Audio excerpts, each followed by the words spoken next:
Shubor nakaslem jong unongsan Hima. Ka lumpung yelek kai badminton ke belatip kum ke 18 Inter School Badminton Championship bala penyat ke Wjdba District Badminton Association hak yang nang ba Indoor Hall Stadium Juai ke bala sedang hak pradrik yayong kalapoi no syak bakut hak khatwai tarik yayong. Hadu shispa asau pulai ngut ki khna nagi khatlai tadi ki school ki badan hajuai shangpung bad ki school marjan bad ke sor Juai ki balai shimenta hak ni ke lumpung ke badan hadu shispa khatsan tali ki jingkun nak benta ke kerdan under 13, 15 but 17 singles but doubles. Haba pai shi ke jinga lekai final hak jinga kun ke bapara marway jong ke kerdan under 13 boys. U1 mi El Sutong, ulapen liam ya U Emmanuel Bando baro arngut kidai na Adventist Higher Secondary School. Hak jinga kun doubles boys under 13 U1 mi El Sutong but jingjang arsangma kilawan beningkong dak bapen liam ya U Rasang Liana Kaulni but Emmanuel Bando baro kidai na Adventist Higher Secondary School. Hak kedan under 15 girls single ka Rozang Zwali Kauni na Adventist Higher Secondary School Kalawan Baningkong bat kedayana Shulat na Dolini Secondary School Kalawan Baar. Hak jingkun under 15 boys doubles Uthangpe Zemik bat Stephen Wakambam Kilawan Baningkong kadba Urikarlang Lamare bat Jonathan Chris Bajian Kilawan Baar baro kidai na Adventist Higher Secondary School. Hak under 15 boys single Udathrang ai Langstang na Clearwater Secondary School Ulawan Baningkong kadba Udaimon mi Shadab na Khat Ar Nor Upper Primary School Ulawan Baar. Haka under 17 girls single Kadana Angelica Pillay na KGP Higher Secondary School Kalawan Baningkong kadba ka Catherine Wakambam Daimari na Adventist Higher Secondary School Kalawan Baar.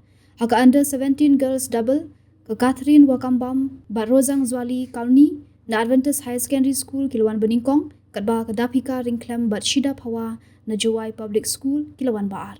Haka under 17 boys doubles Ulechan Susyang bat Dapmon Papang na Lumuro Secondary School Kilawan Baningkong kadba Uthangpe Zamik bat Stephen Wakambam na Adventist High Secondary School Kilawan Baar.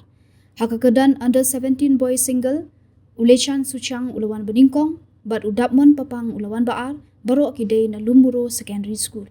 Yaki kusnam syakinong job lasam do President ke Wjdba uba Dawan Roy Perbat hak jinan lang kidukhat ke Wjdba kinahi kai bat ki kena school.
the years of COVID-19. And I found that right from the beginning till this year, 2025, the students, they are improving year by year.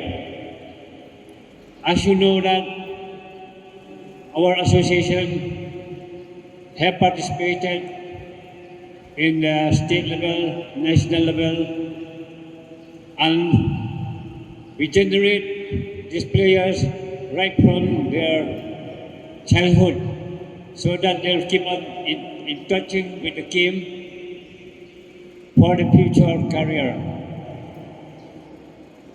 While studying, we need exercises physically for our body, also mentally, so that our time will not be wasted.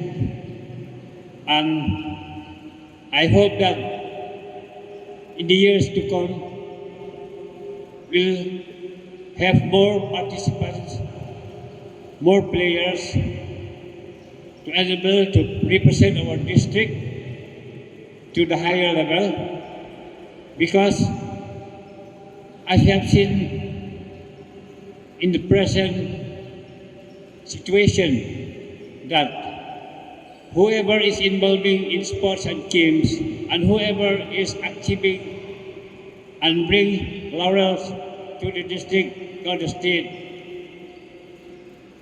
their career goes side by side for the chance of employment as well. So I extend my thankfulness to all the participating schools. Is due to the